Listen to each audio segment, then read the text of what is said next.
मित्रों नमस्कार। मैं आचार्य गोपाल दुप्रेती, मेरे YouTube चैनल में आप सभी मित्रों का हार्दिक स्वागत है, अभिनंदन है। मित्रों, आज बात करते हैं भाद्रपद शुक्ल पक्ष के एकादशी का व्रत कब पड़ेगा। तो इस बारे में आपको एकादशी का महात्म्य और व्रत का समय किस दिन पड़ेगा और पारायण का क्या समय रहेगा वो मैं बताने के लिए, आपको अवगत कराने के लिए उपस्थित हुआ हूँ।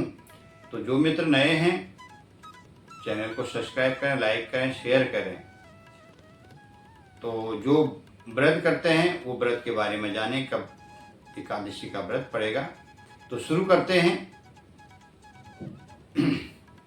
भगवान का ध्यान करते हुए।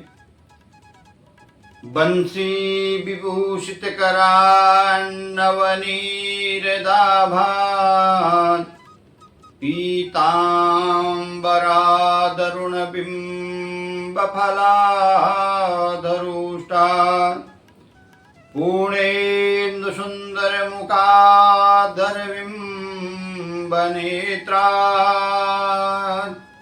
कृष्णात् परम किमपि तत्त्वमहं न जाने। राधा कृष्ण महाराज की जय। मित्र, शुरू करते हैं एकादशी के व्रत का महात्म्य। युधिष्ठिर जी बोले, भगवान, भादो मास की एकादशी का क्या नाम है, उसकी क्या विधि है और एकादशी के व्रत को करने से कौन सा फल प्राप्त होता है, सो सब समझा करके कहिए।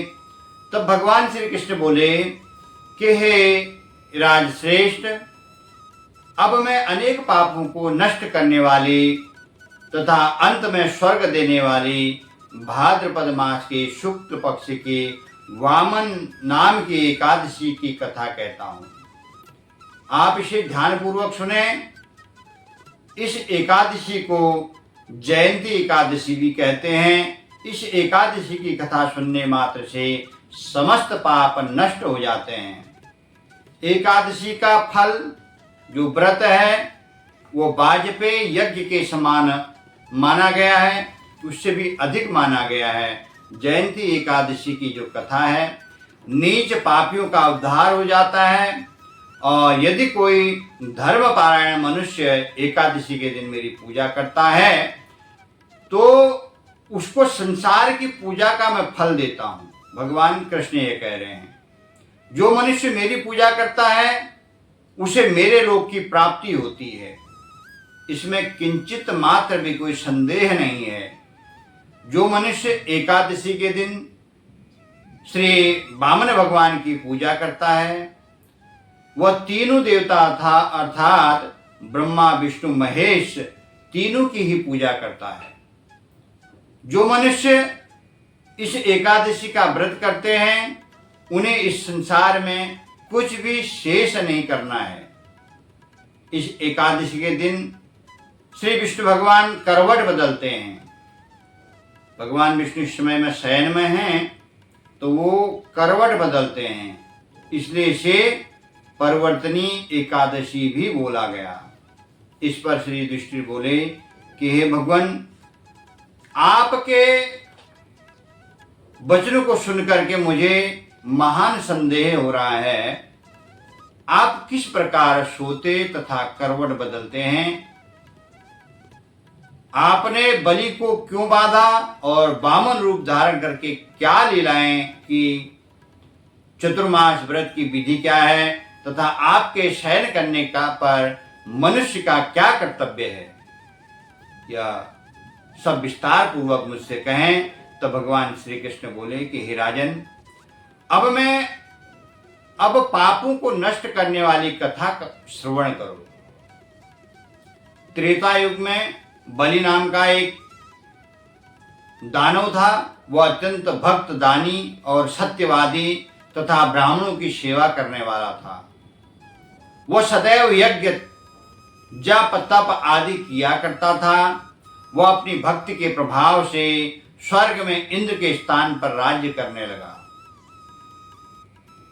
इंद्र तथा अन्य देवता इस बात को सहन न कर सके और भगवान के पास जाकर के प्रार्थना की।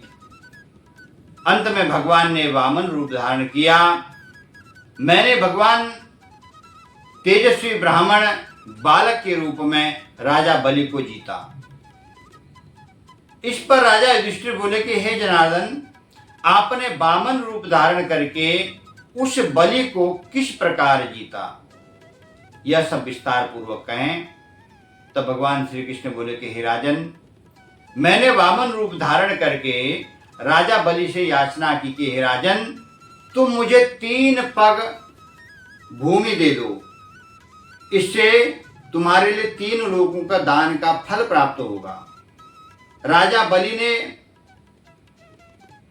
इस छोटी सी याचना को स्वीकार कर लिया और भूमि देने के लिए वो तैयार हो गया।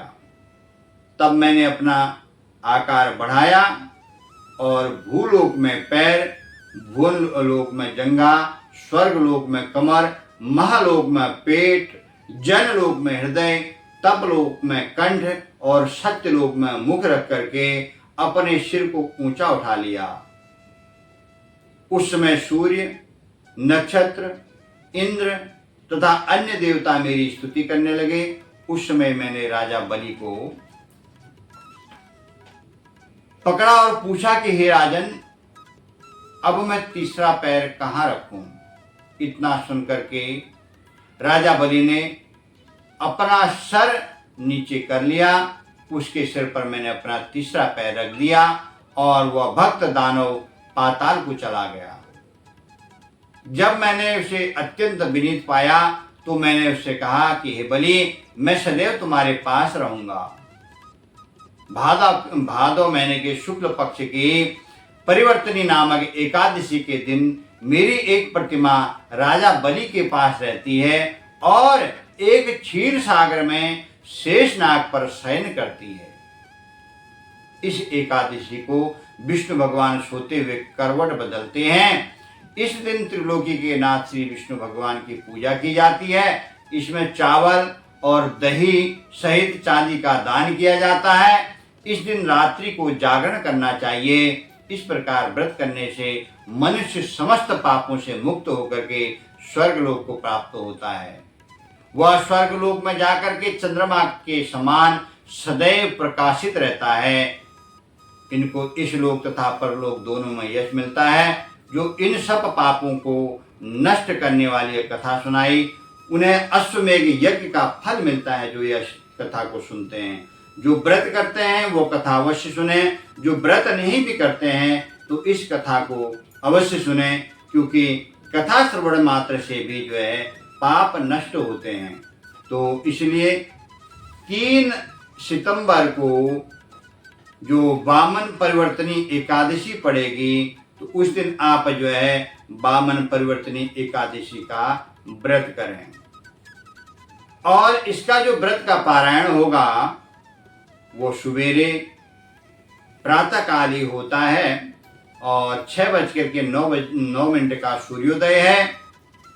लगभग सभी जगह है 5-7 मिनट ऊपर नीचे होता है।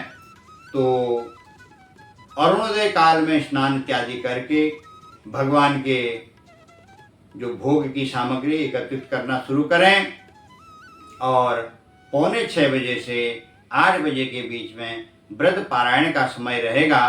तो उसमें आप व्रत पारायण करें और जिस विधि से जो भगवान को भोग अर्पित करते हैं उस विधि से भोग बनाएं और वही भोग स्वयं ग्रहण किया जाता है। यही पारायण का फल है। और एकादशी में जो है उपवास होता है, फलाहार होता है, रात्रि जागरण होता है। तो इस विधि से करने से मनुष्य को जो है इस लोक में तो सुख मिलता है, परलोक में जो है स्वर्ग की प्राप्ति होती है और चंद्रमा के समान स्वर्गलोक का सुख भोगता है। सभी को वामन परिवर्तनी एकादशी की बहुत बहुत शुभकामनाएं। 3 सितंबर 2025 को वामन परिवर्तनी एकादशी पड़ेगी। जो व्रत करने वाले हैं व्रत करें, जो व्रत नहीं करते हैं कथा को अवश्य सुने, कल्याण होगा। जय जय श्री राम, जय जय श्री राधे।